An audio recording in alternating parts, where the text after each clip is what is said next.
So this project really began with a phone call I got from Joe. Joe called and said, "Hey, I've got a great idea." He said, "It's always been on my bucket list to write a popular song."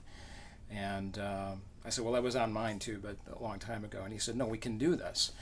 And Joe and I are on the board of the Leukemia Society together. And he said, "What if we wrote a song and we donated it to the Leukemia Society, and they can use the proceeds to raise funds nationally? So we'll be able to, produce the song, send it out there nationally, make it popular.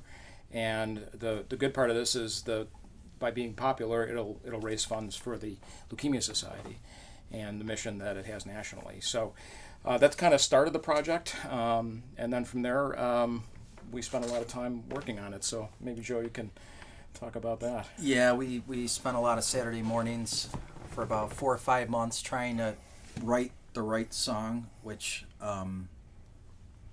for all people out there who ever attempt to write a song, and for every songwriter out there, it's funny because sometimes you'll be driving in your car and you'll come up with this melody and you think you wrote the next big song, and then other times it takes a long time to finish a song or finish a record and come up with the right song that's going to work.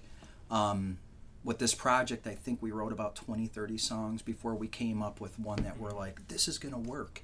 And it was really funny because we literally had, a song that was sounded like an 80s ballad, something Poison would write, and then we're like, okay, that's not going to work. And then we'd have a country type song, but we landed on a song called Against the Storm, and it's kind of like a pop rock song. It's got a nice vibe. It's got a nice groove.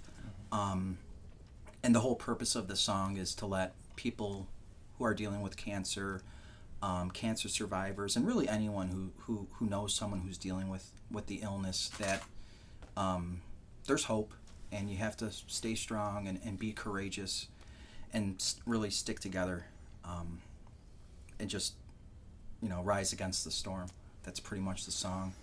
And from there, the next question was okay, now what do we do with the song? Who's going to be involved? And we were very fortunate to get in touch with Ron Hawkins from The Lowest of the Low, and he was very willing to assist with the project, and it's really remarkable. And for those of you who know Ron, he's like a son here in Buffalo. Buffalo loves Ron, and I know Ron loves Buffalo, I think, hopefully. And I don't know if you want to say a few words, Ron, about your involvement. First thing I wanted to say is Poison was very popular.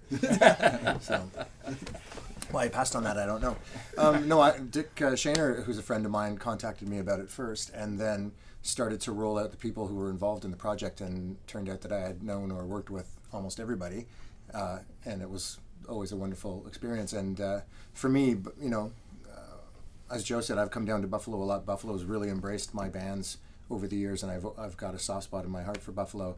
And I know that this project is not just based in Buffalo, but for me it was a way to come down, do something, give back. And I often find as a songwriter that the world I live in is pretty narcissistic 98% of the time, because I'm thinking about what I'm writing. I think about what my band is doing and what clothes I'm wearing in the photo shoot. It's very, very internal. Mm-hmm. So the chance to do something once in a while with the gift that we've all developed over the years and hopefully become good at is a nice, it's another nice level to give back something with the, with this craftsmanship or whatever that we'd be able to create, instead of just always being about, pushing your career forward.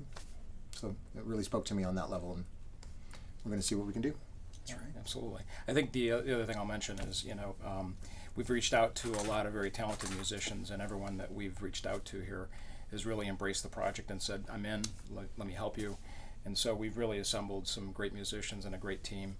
And even outside the musicians, it's talent like Dick Shaner and helping us on the PR side and everything that the Leukemia Society does. We're working with the Buffalo chapter right now and trying to promote and launch this project, which we're working on as we speak. And then from here we're going to take it up to Toronto and then go to other cities across the U.S. So that's where it starts, and we'll see where it goes.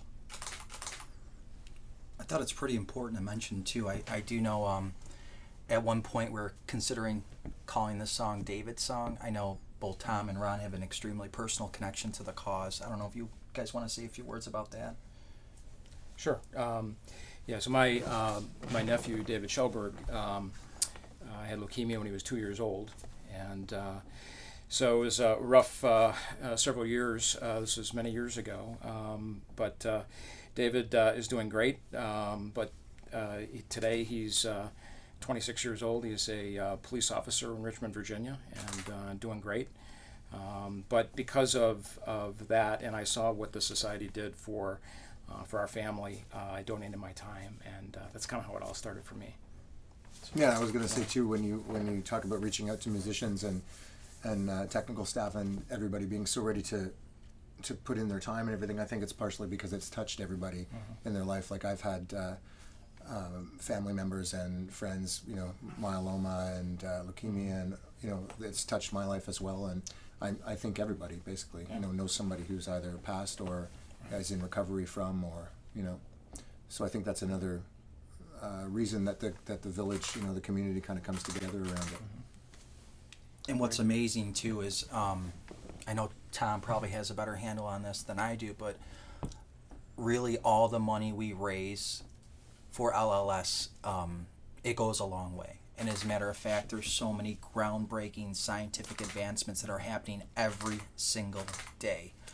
And I know that at one point in time, the survivor rate for specifically with kids who are dealing with leukemia was not that great. But now I believe it's close to 90%. yeah, Right, depending Tom? on the type of leukemia. But yeah.